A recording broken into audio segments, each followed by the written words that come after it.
KPM.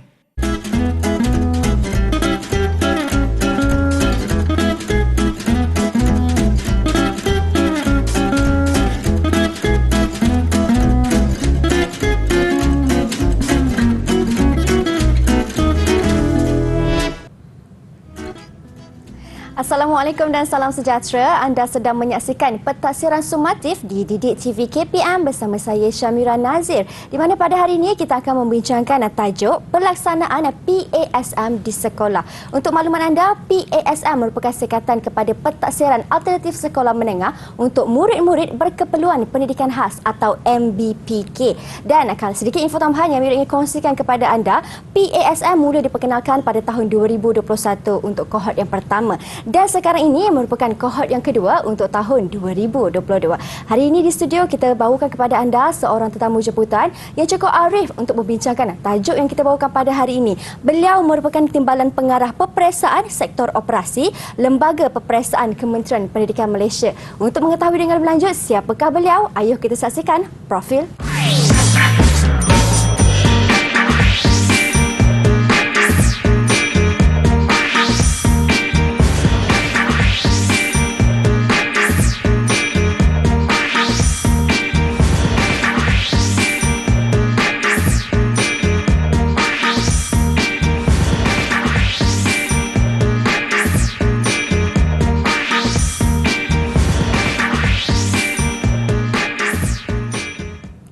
Baik, dan hari ini di studio kami bersama dengan Tuan Muhammad Zamri Abdul Aziz atau lebih mesra dengan panggilan Tuan Zamri. Assalamualaikum. Salam, Mira. Apa khabar Tuan Zamri? Alhamdulillah. Sihat ya? Selamat datang ke Pentaksiran Sumatif. Terima kasih. Baik, sebelum kita teruskan sesi pembincangan kita untuk hari ini, di studio juga Mira ingin memperkenalkan kepada anda seorang cikgu juru bahasa isyarat iaitu Cikgu Suhaili binti Abdul Ghani dari SK Pendidikan Khas Jalan Batu, Wilayah Persekutuan Kuala Lumpur. Apa khabar Cikgu Suhaili? Sihat Cikgu Baik, terima kasih Cikgu atas kesudian bersama dengan kami untuk hari ini. Baik, Tuan Zamri, hari ini kita membincangkan tentang pelaksanaan PASM di sekolah. Pastinya untuk melaksanakan sesebuah pentaksiran ini akan adanya garis panduan, penyusunan dan juga dalam pentadbiran PASM. Jadi boleh Tuan Zamri kongsikan kepada saya dan mereka yang berada di rumah. Terima kasih Mira. Jadi Alhamdulillah. Dalam kita menguruskan PASM, kita menggunakan satu garis panduan, iaitu garis panduan pengurusan dan pentadbiran PASM. Jadi garis panduan ini sebenarnya kita gunakan untuk sebagai rujukan kepada pegawai-pegawai sama ada di bahagian di Kementerian Pendidikan maupun di JPN dan juga di PPD serta pentadbir serta guru-guru di sekolah. Dan ianya perlu dibaca bersama-sama dengan surat perkeliling yang kita ada, yang kita keluarkan di peringkat Kementerian Pendidikan Malaysia, juga dengan surat-surat siaran, makluman-makluman, arahan dan peraturan berkaitan yang sedang berkuat kuasa serta yang akan dikeluarkan dari masa ke semasa, insya-Allah. Okay.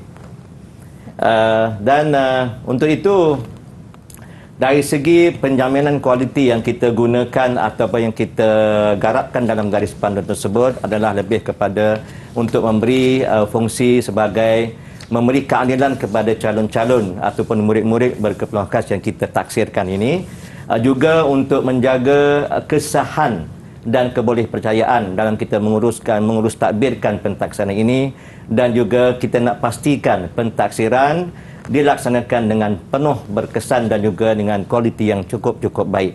Baik, itulah kita meletakkan penjaminan kualiti satu yang utama dalam kita menguruskan PASM ini. Okey. Baik, Tuan Zamri, siapa pihak yang akan menggunakan garis panduan pengurusan dan pentadbiran PASM ini? Mira, untuk garis panduan ini ianya sepatutnya digunakan oleh pihak Kementerian Pendidikan sendiri, khususnya pegawai-pegawai di kementerian, khususnya di Lembaga Peperiksaan Malaysia, juga di peringkat JPN dan juga di peringkat PPD yang bersama-sama menguruskan PASM ini, di mana di JPN kita menggunakan ataupun sektor pendidikan khas yang akan bersama, manakala di PPD kita ada sektor pendidikan khas, kita ada sektor pembelajaran yang akan bersama-sama menguruskan. Dan yang pentingnya ianya perlu digunakan oleh pihak pentadbir dan juga pelaksana-pelaksana di sekolah-sekolah yang terlibat. Okey, baik. Saya tertarik bila Tuan Zamri mengatakan dilaksanakan oleh pentadbir di sekolah yang terlibat. Jadi kalau mereka di pihak sekolah kan Cikgu, Tuan Zamri, bagaimana caranya untuk mereka mendapatkan garis panduan ini? Garis panduan ini kita boleh memuat turun daripada portal Lembaga Peperiksaan Malaysia, insya-Allah.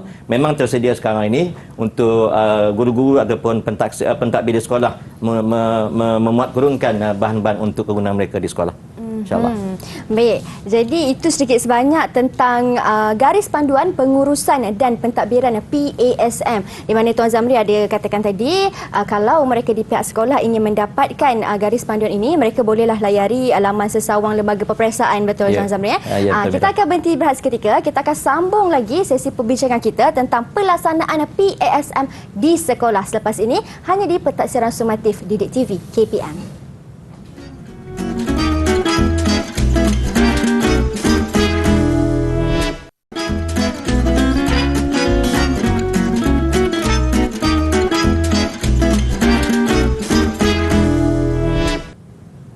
Baik, kembali kita di Pentaksiran Sumatif di Didik TV KPM, di mana pada hari ini kita membincangkan tentang pelaksanaan PASM di sekolah. Dan kalau kita nak melaksanakan PASM di sekolah ini, sudah pastinya akan ada jalan kerja ataupun proses kerja. Maafkan saya, itu proses kerja. Dan hari ini bersama dengan kita di studio Tuan Zamri Abdul Aziz, merupakan Timbalan Pengarah Peperiksaan Sektor Operasi Lembaga Peperiksaan Kementerian Pendidikan Malaysia. Jadi Tuan Zamri, untuk proses kerja ini akan ada 10 proses kerja. Jadi boleh Tuan Zamri kongsikan kepada mereka di rumah? InsyaAllah. Okay, terima kasih Imran. Untuk proses kerja pelaksanaan PASM di sekolah ini, sebenarnya ini adalah bidang pengoperasian yang kami laksanakan. Jadi untuk itu antara 10 proses kerja itu yang dilaksanakan oleh PASM ialah pertama sekali kita melantik personal PASM dari segi yang nak menguruskan, yang merancang, yang melaksanakan dan sebagainya. Yang kedua ialah kita memuat turun dan daftar masuk aplikasi My PASM yang memang kita sistem yang dibina khas untuk kita uruskan bagi pelaksanaan PASM ini. Yang ketiga ialah mendaftar pusat-pusat pentaksiran dan juga pentaksir-pentaksir, dan yang penting ialah calon-calon ataupun murid-murid yang akan ditaksir itu. Manakala yang keempat ialah memuat turun dokumen PASM yang akan diuruskan oleh pihak sekolah-sekolah yang terlibat, dan yang kelima ialah menyediakan jadual-jadual kerja bagi kita membuat pekerjaan ataupun tugasan-tugasan ini dibuat secara yang bersistematik. Dan yang seterusnya ialah yang keenam, melaksanakan penyelarasan tugasan di kalangan pentaksir-pentaksir, petugas-petugas khususnya di sekolah-sekolah yang terlibat. Dan yang ketujuh ialah melaksanakan penyelarasan IB. IB ini adalah singkatan daripada Environment Based Assessment for Instrument, yang akan digunakan oleh pihak guru-guru di sekolah dalam mereka mentaksir murid-murid ini. Dan yang ke-8 ialah merekod standard kebolehan dan juga memaknai dari segi evidence yang mereka dapati sepanjang mereka mentaksir anak-anak murid kita ini. Dan yang ke-9, mereka mengesahkan standard kebolehan ini yang akan dilaksanakan oleh pengurus-pengurus sekolah, khususnya kepada pengetua-pengetua sekolah. Dan akhirnya ialah kita dapat mengakses pelaporan dalam bentuk digital, yang mana ini akan dapat diakses oleh pihak guru-guru, oleh ibu bapa calon-calon sendiri, untuk mereka memastikan bagaimana pencapaian atau penguasaan yang diperoleh oleh murid-murid kita dalam mereka ditaksir itu. Dan untuk seterusnya dalam proses ini saya nak memperincikan dari segi proses-proses kerjanya, di mana dalam kita melantik personal PASM ini, kita ada tiga kategori personal, iaitu pertama personal pengurusan yang mengurus dari segi perancangan dan sebagainya. Yang kedua ialah personal pentadbiran, yang akan merancang pelaksanaan PASM ini, manakala personal pentaksiran yang akan menguruskan ataupun yang melaksanakan pentaksiran.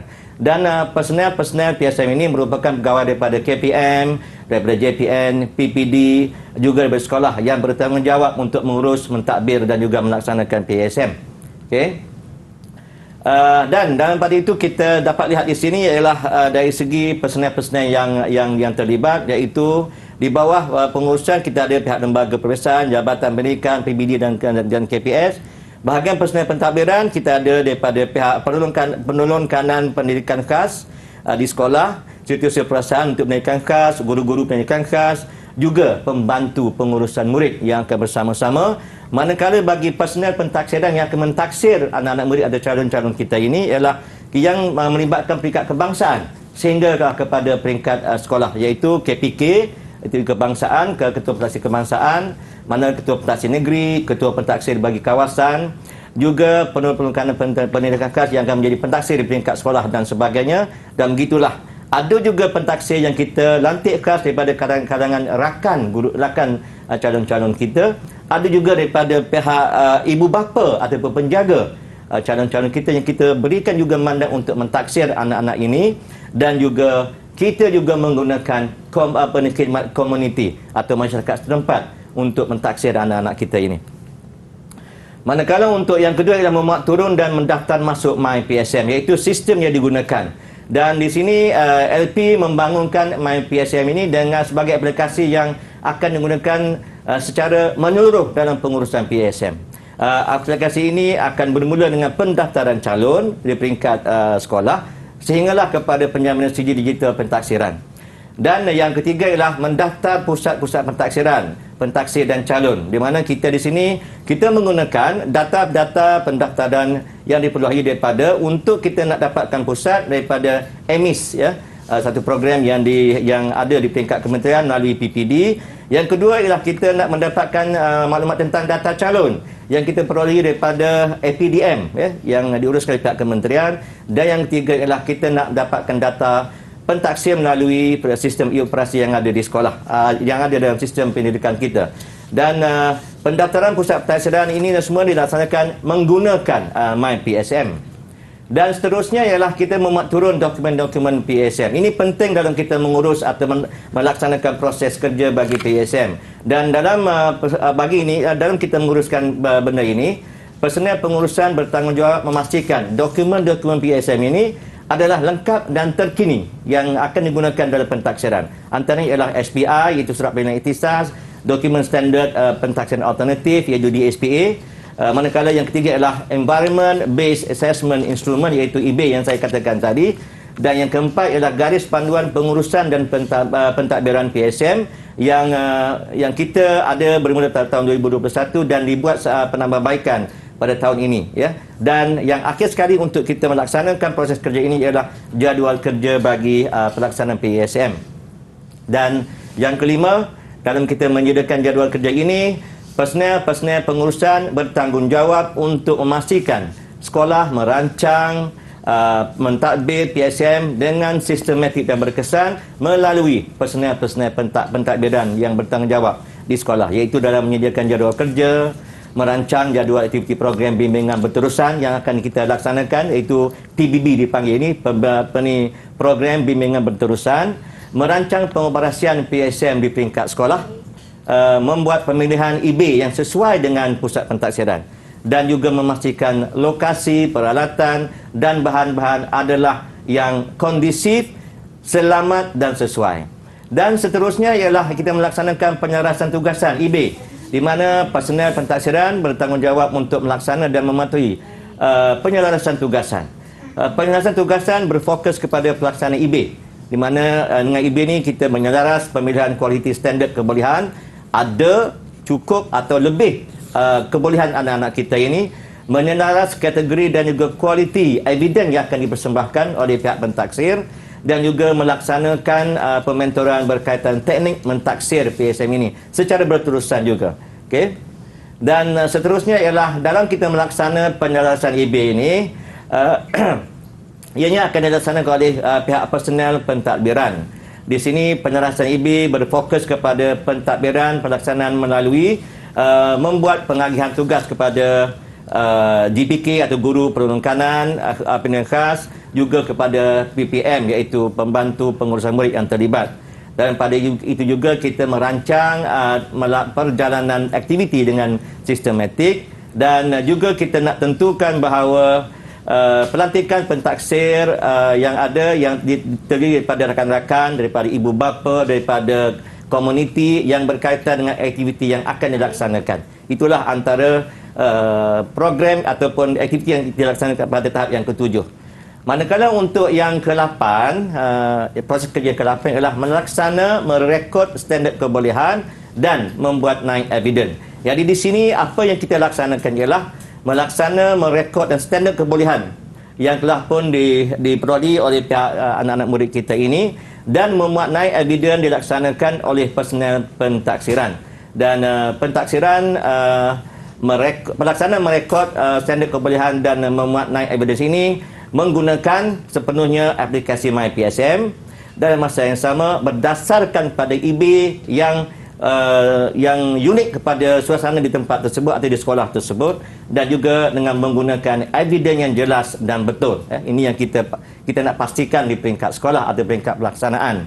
Dan seterusnya, bagi proses kerja ke-9 ialah mengesahkan standard kebolehan. Di sini kita perlukan kepada peranan pengetua dalam mengesahkan standard kebolehan yang telah pun diberikan oleh pihak pentaksir melalui evidence yang ada.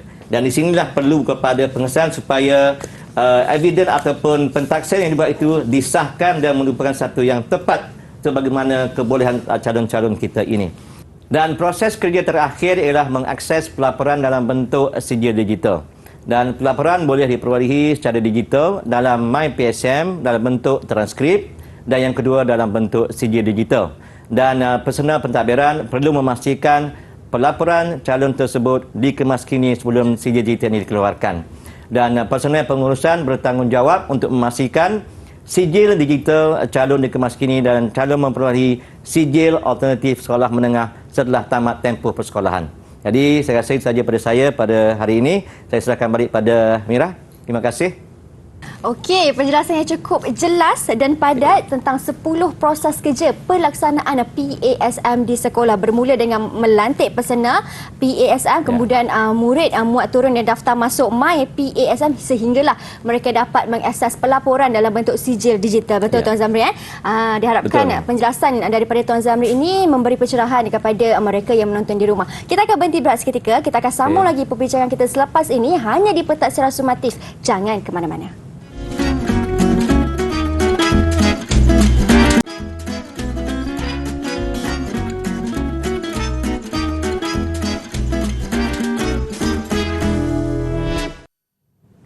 Baik, hari ini di Pentaksiran Sumatif di Didik TV KPM kami membincangkan tentang pelaksanaan PASM di sekolah. Jikalau ada yang baru saja menonton kami, PASM merupakan sekatan kepada Pentaksiran Alternatif Sekolah Menengah khas untuk murid berkeperluan pendidikan khas atau MBPK. Dan di segmen ini Tuan Zamri akan kongsikan pula tentang program bimbingan berterusan atau PBB. Bagaimana konsepnya, kelebihan dan juga kepentingan PBB ini. Silakan Tuan Zamri. Terima kasih Bani Mira.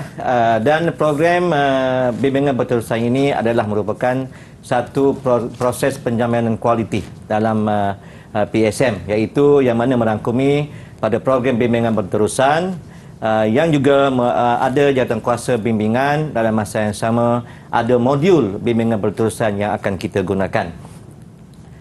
Dan dalam program bimbingan berterusan ini objektif ataupun tujuannya adalah untuk membantu personel PSM memahami prosedur pengurusan, pentadbiran dan juga pentaksiran PSM, di mana ianya dijalankan melalui aktiviti seperti pemantauan, penyelarasan, pengesanan dan juga pementoran. Dan PB ini merupakan program profesional yang sistematik yang menggunakan modul bimbingan berterusan oleh PASM. Dan seterusnya, jawatankuasa bimbingan PSM ataupun JP PASM ini bertanggungjawab untuk melaksanakan PBB ataupun program bimbingan berterusan ini, dalam masa yang sama merancang, menilai dan juga mencadangkan penambahbaikan dan penyelesaian bila diperlukan dalam menangani isu-isu yang berlaku. Yang ketiga, membantu personel PSM memahami pengetahuan dan juga kemahiran dalam melaksanakan PSM. Dan yang keempat, memastikan pentaksiran dilaksanakan seperti yang telah direka bentuk dengan konsep yang telah pun ditetapkan bagi setiap sekolah. dan jabatan kuasa bimbingan ini adalah terdiri daripada personel-personel PSM yang dilantik di kalangan lembaga oleh pihak lembaga perpesaan, oleh Jabatan Pendidikan Negeri, juga oleh pengetua sekolah. Dan seterusnya ialah model bimbingan berterusan. Modul bimbingan PSM ini digunakan dalam melaksanakan program bimbingan berterusan iaitu PBB. Modul ini berfungsi membantu personel PSM mentadbir pentaksiran PSM dengan sistematik dan berkesan, dan ianya adalah PSM ini satu proses pentaksiran yang akan menentukan calon-calon kita yang berkeperluan khas. Itu anak-anak murid kita yang berkeperluan khas, di mana kita tidak mahu supaya anak-anak kita ini tidak mendapat peluang yang diberikan secara yang terbaik dalam mereka melaksanakan pendidikan di negara kita ini. Baik, itulah pada pandangan kami, kejayaan adalah suatu perjalanan bagi anak-anak ini, bukannya satu destinasi. Ya.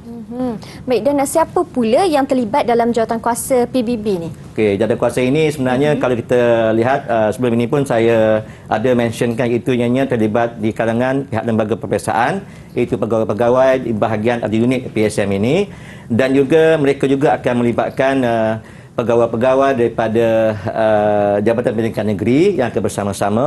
Seterusnya kita juga akan melibatkan pihak PPD, dan yang penting sekali ialah jawatankuasa ini akan melibatkan pihak sekolah yang merupakan di tempat di mana pentaksiran ini dilaksanakan. Itulah antara personel-personel yang terlibat dalam kita memastikan bimbingan berterusan ini dapat dilaksanakan dengan terbaik. Baiklah. Misalnya kalau ada pengusaha-pengusaha kecil kan? Ya. Baik. Dan saya kira PASM ini adalah satu pentaksiran yang cukup baik untuk murid-murid berkeperluan pendidikan khas kan? Sedikit kata-kata akhir daripada Tuan Zamri. Okey, kami di lembaga perpesaan amat memerlukan sokongan kesemua pihak, khususnya pihak sekolah dalam melaksanakan pentaksiran kepada anak-anak murid kita ini.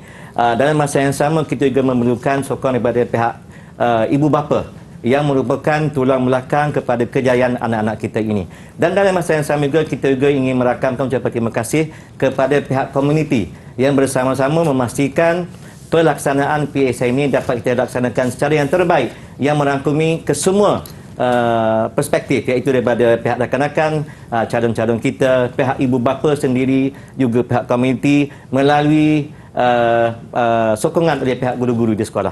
Jadi dengan adil kesemua memainkan peranan, insya-Allah PSM ini akan dapat dilaksanakan dengan terbaik, insya-Allah. Terima kasih. InsyaAllah. Baik.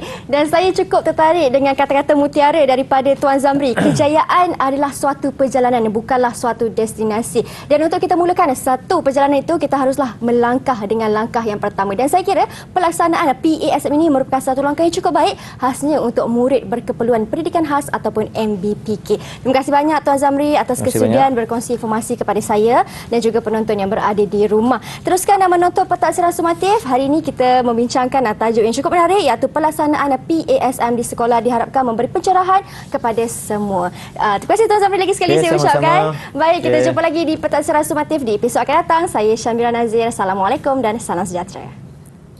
Terima kasih banyak Tuan.